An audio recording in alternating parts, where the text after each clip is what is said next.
नीट पेपरफुटी प्रकरणाचे धागेदोरे अद्याप पूर्णपणे समोर आले नसतानाच आता टीईटी परीक्षेचा पेपर फुटल्याची माहिती समोर आली आहे। यामुळे राज्यभरातील विद्यार्थ्यांमध्ये संतापाचे वातावरण आहे। याच पार्श्वभूमीवर सातारा जिल्हा युवक काँग्रेस आणि एनएसयूआयच्या वतीने कराड येथील तहसीलदार कार्यालयासमोर निषेध आंदोलन करण्यात आले। यावेळी मटके आणि फुगे फोडून सरकारच्या विरोधात घोषणाबाजी करण्यात आली।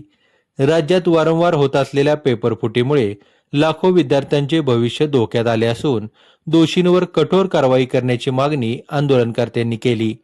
विद्यार्थ्यांच्या मेहनतीवर पाणी फेरणाऱ्या पेपरफुटीच्या घटनांना सरकारच जबाबदार असल्याचा आरोपही यावेळी करण्यात आला।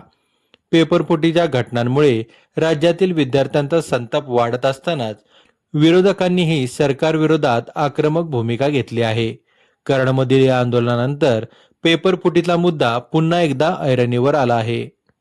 राम मंदिरामध्ये चोरी करणाऱ्या सरकारचं कोण मोदी सरकारशिवाय हायस्कूल पेपर फोडणार कोण मोदी सरकारशिवाय हायस्कूल।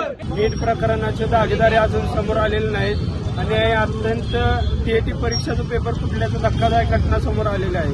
हे विद्यार्थ्यांच्या भविष्याचं खेळणारं सरकार आहे।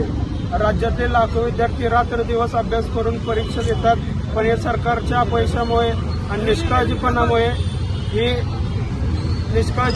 अपयशामुळे सरकारच्या पेपर फुटला आहे आणि येणाऱ्या काळात विद्यार्थी या सरकारला विचारल्याशिवाय जाब राहणार नाही। सातारा जिल्हा युवक काँग्रेस, सातारा जिल्हा युनिव्हर्सिटी तसेच काँग्रेस कमिटी सातारा या सर्वांच्या अनुमताने आमचे महाराष्ट्र प्रदेशचे अध्यक्ष शिवराम मोरे यांच्या सूचनेनुसार आणि आमचे महाराष्ट्र प्रदेश काँग्रेस युवक काँग्रेसचे सरचिटणीस भूषण रणवरे यांच्या नेतृत्वाखाली तसेच सातारा जिल्हा काँग्रेस कमिटीचे अध्यक्ष नामदेव पाटील आप्पा यांच्या मार्गदर्शनाखाली आज हे काल जो आपण परवा जो टीईटीचा पेपर फुटला, खरं तर अजून 3 महिने झाले नाहीत की नीटचा पेपर फुटून तेवढ्यात हा टीईटीचा पेपर फुटला। म्हणजे अंदाजे 6 लाखाच्या आसपास या टीईटीसाठी विद्यार्थी परीक्षेला बसणार होते। 5 लाख विद्यार्थी होते आणि 1 लाखाच्या आसपास शिक्षक होते आणि ते विद्यार्थी भर रस्त्यात रिक्षामधून जात असताना त्यांना बातमी कळते की आपला टीईटीचा पेपर फुटलाय। मग याला जबाबदार कोण आहे? खरं तर भाजप सरकार, त्यांचे मंत्री आमदार याला जबाबदार आहेत। तेच कुठेतरी पैसे घेऊन आता जे आमदार खासदार फोडायचे चालले ते याच पैशातून फोडायचे चालले अशी सर्वसामान्य जनतेला शंका यायला लागली। गेली 5-6 महिने झाले आपण बघतोय की आमदार फोड खासदार फोड यांचं चालू झाले आणि त्याचबरोबर आता पेपर फोड सुद्धा चालू झाले। राम मंदिरात ज्यांनी राम मंदिराच्या नावाखाली मतं मागितली त्या राम मंदिरातील पेटी फोडून करोड हजारो कोटींचा घोटाळा झाला। त्या राम मंदिराशिवाय बीजेपीचा एकही पदाधिकारी, एकही आमदार खासदार, एकही मंत्री बोलायला तयार नाही। म्हणून आम्ही आज युवक काँग्रेसच्या वतीने आज भाजप सरकारचा धिक्कार करतो। खरं तर आपले आई वडील लेकरांना कर्ज काढून परिश्रम घेऊन अहोरात्र मेहनत कष्ट करून हे विद्यार्थी अभ्यास करतायत आणि त्या अभ्यासावरती पाणी फिरण्याचं काम हे भाजप सरकार आणि प्रशासन करते आणि त्यांना त्यांची जागा दाखवण्यासाठी आज हे युवक काँग्रेस आपल्यापुढे आजची मटकी फोडलीत, फुगे फोडलेत।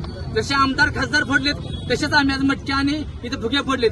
मटक्यांचं फुग्यांसारखं त्यांचं आता आयुष्य झाले त्या आमदारांचं खासदारांचं 50-50 कोटीला 100-100 कोटीला हे आमदारांनी खासदार फोडायला चाललेत आणि ते पैसे कुठले आहेत? तर ते पैसे आहेत जे आता विद्यार्थ्यांच्या जीवनाची फी भरली जाते आणि जे विद्यार्थी आता या पेपर फुटीमध्ये 10-10 लाख 20-20 लाख रुपये घेत आहेत पेपर फोडायसाठी, आता विद्यार्थ्यांकडून पैसे वापरले जातात ते खासदारांनी आमदार फोडायसाठी। म्हणून आज आम्ही युवक काँग्रेसच्या वतीने या सरकारचा धिक्कार करतो आणि इथून पुढे जर धर्मेंद्र प्रधान राहुल गांधींनी गेली 6 महिने झाले या धर्मेंद्र प्रधानांचा राजीनामा घेण्यासाठी आवाज उठवलाय तरी हे निर्लज्ज धर्मेंद्र प्रधानमंत्री राजीनामा देत नाही आणि आता आपले राज्याचे मंत्री दादा भुसे यांची सुद्धा नैतिक जबाबदारी आहे, त्यांनी राजीनामा दिला पाहिजे।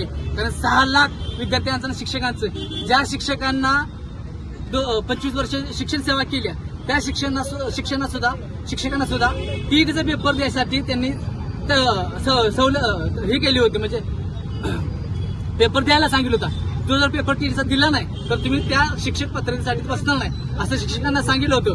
त्या सुद्धा लाखो शिक्षकांचं भवितव्य डोक्यात घातलंय या भाजप सरकारचं। म्हणून या भाजप सरकारचा धिक्कार करण्यासाठी, त्यांना कुठेतरी रस्त्यावर आणण्यासाठी आज आम्ही युवक काँग्रेस आणि एनएसयूच्या वतीने आज रस्त्यावर आंदोलन करून त्यांचा धिक्कार करीत आहोत।